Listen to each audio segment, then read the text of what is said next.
It's exactly 17 minutes after 4 p.m. Central African time as we turn our focus now to our weekly G20 feature brought to you in conjunction with SAFM. It's the National Pulse with Ashraf Garda and Africa in Business with myself, Tammy Ngubeni on Channel Africa. A very good afternoon to you, Ashraf. Great to be once again focusing on G20 and this time on young people. Absolutely, Tommy. Can you believe it? It's like just about 3 weeks, maybe just about 4 max before we get to G20 proper, right? So yeah, let's talk about young people. A lot has been spoken about G20 as we know it, but what about young entrepreneurs? Now, there is this G20 Young Entrepreneurs Alliance, and they had an event that was aimed at putting, well, in this case, a spotlight on, talent, influencing policy and building meaningful partnerships between youth-led enterprises and investors. I think the big question really up front is like, are they able to really do just that?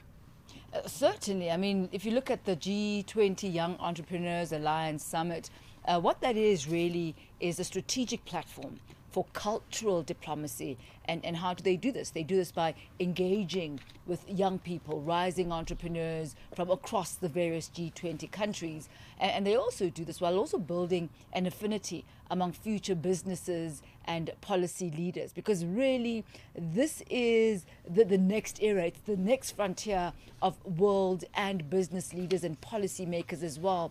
So it also does signal the country is in South Africa's competitive edge in human capital and entrepreneurial innovation, while reinforcing the country's G20 presidency themes of solidarity, equality, as well as sustainability. Okay, my attention has been piqued. I want to know more, and I'm sure you want to know more too. So let's find out more about it with Sophie Masipa, who's the G20 Young Entrepreneurs Alliance Task Team member. Sophie, thank you for joining us. Tammy, Ashraf, good afternoon. Thanks so much for having us. Thank you. So something we already mentioned in the intro, right? So when we talk about G20, that's one thing. But what is the G20 Young Entrepreneurs Alliance? And very importantly, how does this alliance align itself with the broader G20 as we would know it? So we are actually a collection of organizations from around the world, especially across the G20 countries. So we follow the same model, which is now 20+1 with the African Union. I'm currently the African Union Sherpa, and the presidency is held by my colleague in Nigeria. So we follow the same structure, young entrepreneurs. Generally, it's built also from business chambers, so youth business chambers. So we are endorsed by the B20, endorsed by the G20, but we're slightly independent. So we have members who pay membership fees across the world. Different countries recruit differently for the different fora. We have a membership platform. Other countries would run a competition for startups, for their entrepreneurs, and that's how they pick the delegations for the various countries. So we have been in existence over the last 15 years. This was actually our 15th year anniversary. So we're excited that it aligns squarely with South Africa's hosting of the G20. So let me ask you, Sophie, hi, this is Tammy. As far as young people and definitions are concerned, what is considered young? What is the age group? In the G20 structure, we are under 45, 45 years old. That's how the definition comes across around the G20 countries. So it's anything from, depending on what countries they are at, they can go right down to 20, but we go up to 45. Okay, that's a bit of a stretch if you look at where South Africa ends. But let's look at some of the key barriers that young... And I think it's not youth. Remember, I think the definition young. So there's a youth definition or the youth age across probably 35, and then you've got young entrepreneurs. So it takes into account, there's always that missing middle. A lot of entrepreneurs get lost in the system once they get over the 35 youth age. So we want to focus more on young entrepreneurs because often there's also only start. We're losing you there for a moment, Sophie, but that's a really important, difference and a differentiator there, the difference between youth and young. Obviously you as the youth entrepreneurs taking that into cognizance. But talk to us about the barriers that young entrepreneurs are facing globally, the type of barriers that the G20 Young Entrepreneurs Alliance is currently addressing. Okay, so I will. So a key part of our alliance and a key part of our forum is the outcome, which is we deliver it in the form of a communique. And this year we presented it to Minister and the Presidency and that they Kene Morolong. So we focused on 5 key areas that were part of the global research we did. A key one, obviously, is the trade uncertainty. As you can imagine, young entrepreneurs really, from a startup point of view, they really rely on certainty, they rely on stability. And the global trade uncertainties at the moment have really impacted how businesses operate.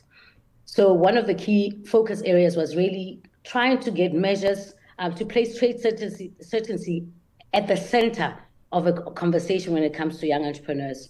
The second level we looked at is really around committing to promoting an inclusive growth, really around equitable access, to funding, to markets, and also to products that people need. The third level we looked at, in line with obviously the total theme, was around agriculture and food security, which was a strong theme from our entrepreneurial countries, in that when you look at where countries are going, when you look at climate impact, agriculture, food security is one of the key things that's really affecting young entrepreneurs around the world. And then the green economy transition, not necessarily a barrier, but we feel that it opens up a lot of doors for young entrepreneurs to really focus on the harmonization of some of the regulations. If there's no harmony, obviously we struggle around what it is that we want to achieve from a regulatory point of view. And the fifth one really being around the technical policy and educational infrastructure for digital growth. We've seen a lot of thriving young entrepreneurs across the world, and partly, the harmonization and standardization can become a key hindrance to growth for entrepreneurs. Let me come in. Those are the 5 key areas we focused on. Okay, let me come in here. I think as we get down to G20 itself coming up, sort of around the 20th of November. I mean, we already talk about this alliance, right, and being aligned itself. But how do you ensure, therefore, that with regard to entrepreneurs in particular, well, put it bluntly, how can we ensure that they actually literally have a seat at the table, that they have a meaningful voice with meaningful impact coming out as they work within the G20 framework? Okay. So I'd say we did it in 2 ways, and we are continuing to do it. One, I'd say 3 ways. One is ensuring that we've got enough of a membership base to allow a deeper voice. That through our partnerships that we have with corporates, where we ask them to bring young entrepreneurs who would not necessarily have access to these platforms onto the table. The second level we did was we also obviously invited government to our G20 structure. So we had a minister in energy, we had a representation from the DG at foreign affairs, and the communique was delivered to the presidency through DP Morolong. So that's the first level. The second thing we did at the forum was to ensure that we have representative voices, one from the B20, one from the Y20. So we don't see this as a competitive platform. We see this as a collaborative platform for young voices across South Africa, across the continent, and across the world, that we ensure that the outcomes that we want to put on the table are what we all hope to come out. What happens after the communique is signed by the various G20 countries from the G20 Young Entrepreneurs Alliance, that's why we host early. We generally we prefer to host 2 to 3 months before the B20 and the G20 summits. That gives us enough of a timeline to start our roadshows. So each country, each president, each Sherpa, when they go back to their countries now, they've been doing the rounds to ensure that we table our communique in advance of the B20 meetings, in advance of the G20 meetings. So that's how we've been doing it, Ashraf. And we not only do it before, we continue to do it even post the meetings, because obviously change is not overnight, right?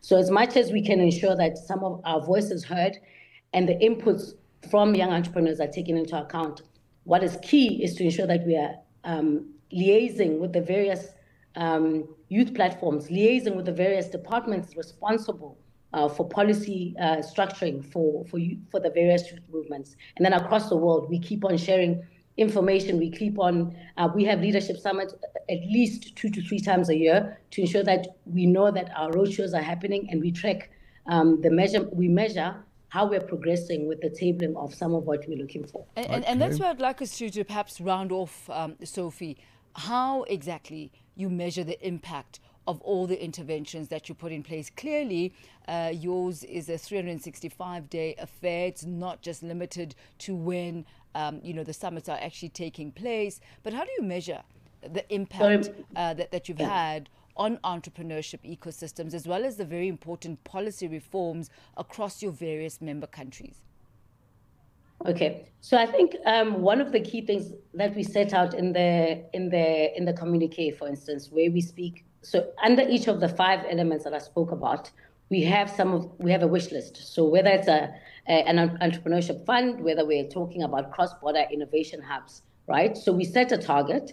Each country assumes some of those elements depending on what are the pressing issues in those countries. And what we do is we start working towards those relationships. For us, one of the key things that has come out, and we started it before we even came into the G20, into our meeting, was a tighter relationship with our China partners in creating what we call a China-Africa Center. So we had a joint meeting. They brought a huge delegation here, and our plan is to launch it in April next year. I'd say in the second quarter of next year. And partly, those are some of the measures we put in place. What we then track is the targeted interventions or the targeted plans we had in place. How are we achieving them? So if we're saying we want to ensure that we're moving so many businesses through the system, we do that. Second level is we also set a target around our engagement with young entrepreneurs. So if we're saying we're going to host 5 masterclasses across the year based on some of the issues raised by young entrepreneurs, in those they wanted to see the following ministries. We ensure that those ministries are present. We ensure that we're tabling what we want, and we track some of the policy outcomes that are happening. We share it with each other across the world. We have a platform that's the G20 Young Entrepreneurs Alliance across the world, and each country is responsible for putting those measures in place. And as I said, in our meetings, we report back on these were our targets, and this is how far we've achieved them going into the next alliance meeting into next year. Sophie Masipa, yes, we're going to have to leave it at that for this afternoon, but we thank you so much for your time and your insight, really keeping us in the know as to what developments are happening around young people, especially young entrepreneurs, as we build up to the G20 summit. That's Sophie Masipa, the G20 Young Entrepreneurs Alliance Tasker team member. Ashraf, always a pleasure, and looking forward to, I guess, how many more of these do we have? About 4? Well, I would think so. If it's the weekend of the 20th when the G20 starts, maybe you can work it out, because I don't have my calculator with me, but it's, probably 4 at the push. But who knows? You can use your fingers, you can use your toes, anything goes. I'll see you again next week, Ashraf. Thank you so much. Absolutely. That's it. Thanks for that, Tommy. Right, let's get... G20 in Africa, exclusive to Channel Africa, championing Africa through solidarity, equality, and sustainability. It has gone exactly 4:31 p.m. Central African time. Let's head over now to our markets desk, where Thabiso Lehoko is standing by with your latest market indicators.